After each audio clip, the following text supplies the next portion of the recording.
NPR.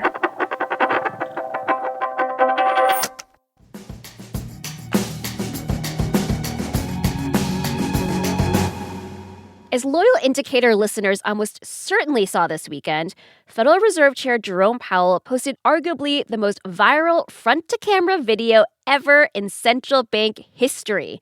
Powell revealed that the Fed had been threatened with criminal charges. These charges are ostensibly about renovations to Fed buildings, but Powell was crystal clear with what he believes this investigation is really about. The threat of criminal charges is a consequence of the Federal Reserve setting interest rates based on our best assessment of what will serve the public, rather than following the preferences of the president. This is the strongest we've ever heard Jerome Powell speak about President Trump's patterns of attacks on the Fed. He's paid to be boring and not spook the markets. And so, over the last year, Powell has been relatively restrained in public. Maybe he's a little annoyed, but he sticks to the matters at hand. I'd say terse. So to drop a weekend video calling out the administration's threats on Fed independence, this is huge, and we're going to get into it. This is The Indicator from Planet Money. I'm Wailin Wong. And I'm Darian Woods. Today on the show, what led to the administration's criminal investigation into Fed Chair Jerome Powell? How strong is it, and what could come next?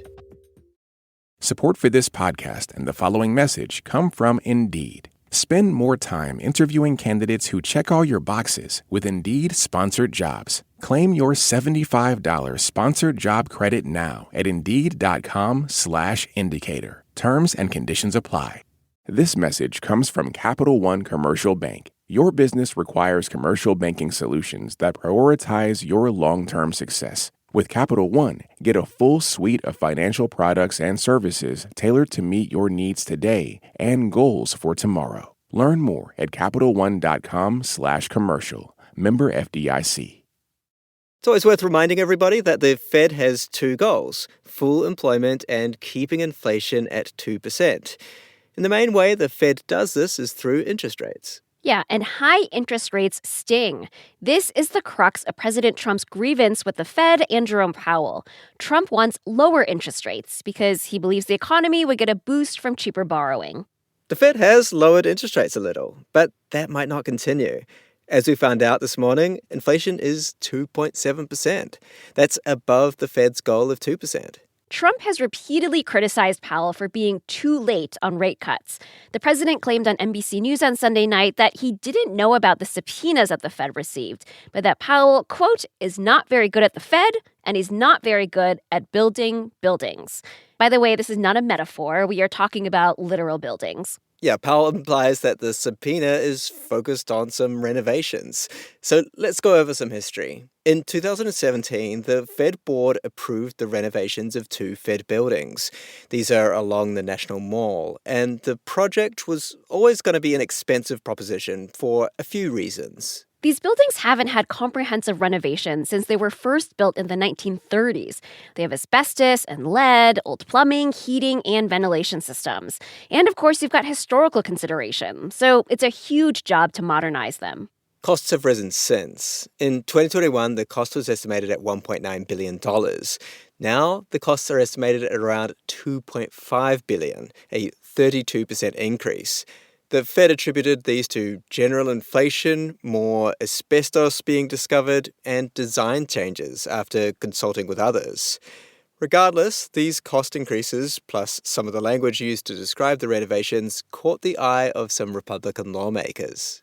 Rooftop garden terraces. Like Republican Senator Tim Scott at Powell's regular update to the Senate Banking Committee mid-last year. Found the ornate water features and final plans. The new elevators that dropped board members off at the VIP dining suite was page 37 of the final plans. The white marble was pages 40, 41, 65 of the final plans.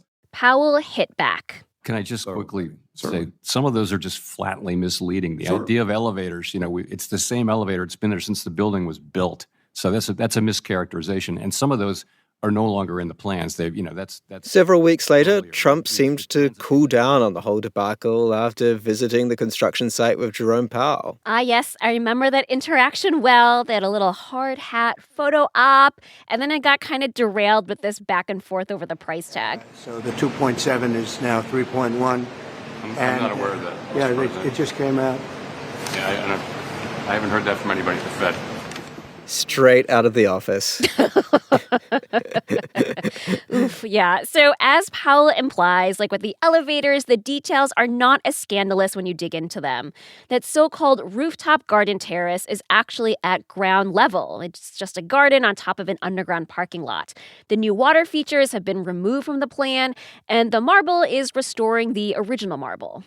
Now, nobody loves cost overruns, and project managers can do better at preventing them. But spending more than you originally planned on large projects is incredibly common. For a past episode, I spoke to Danish researcher Bent Flubayer. He looked at 16,000 large projects worldwide, and he found that 92% of them went over budget, over schedule, or both. So garden variety cost overruns are not criminal. But was Powell's testimony last year? Did he knowingly make a false statement to Congress? We don't have the exact subpoena from the Department of Justice, but based on what Powell has said, seems to be implying that Powell lied to the Senate Banking Committee last year about the renovations. So you could squint and find discrepancies. Like when Powell said there's no roof garden terraces, was that true if they're on top of an underground parking lot? Yeah, but all of this is just really splitting hairs. The reality is that the Fed's website backs up the substance of what Powell said in testimony. One of the key parts of perjury is what's called materiality. If Powell knowingly misled Congress, would that have had a material impact on how lawmakers made their decisions? Like, would Congress have done anything differently if they had better information about the greenery on top of the underground parking lot? Powell says we need to look at the bigger picture here. Trump has made it clear that he wants the Fed chair to do his bidding on interest rates. He started his attacks on Powell during his first term, and things have escalated during this administration. Remember, Trump tried to fire Fed official Lisa Cook. She sued the administration, and the Supreme Court is expected to hear that case soon. Now, the Fed seems to have been defending itself. In December, it reappointed a slate of regional Fed presidents, extending their terms. This has the effect of reducing the impact Trump or Trump appointees can have on who leads the different Fed banks. This is important because these Fed presidents take turns on voting on interest rates. University of Michigan economist Justin Wolfers wrote on social media, "If I'm reading this properly, they just Trump-proofed the Fed." And this math around who votes when gives us a clue as to why these attacks on Jerome Powell are happening now.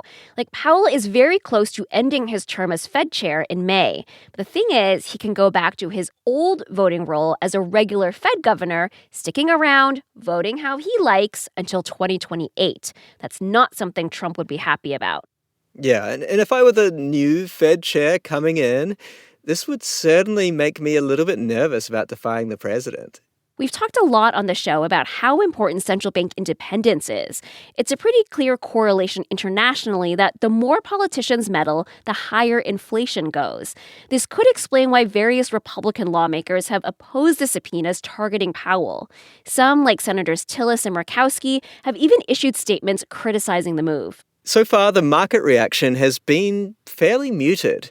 This is a notable, but not necessarily unsurprising chapter in what's been simmering the last year, the politicization of the Fed. In years past, no one's been particularly interested in what party appointed which Fed governor.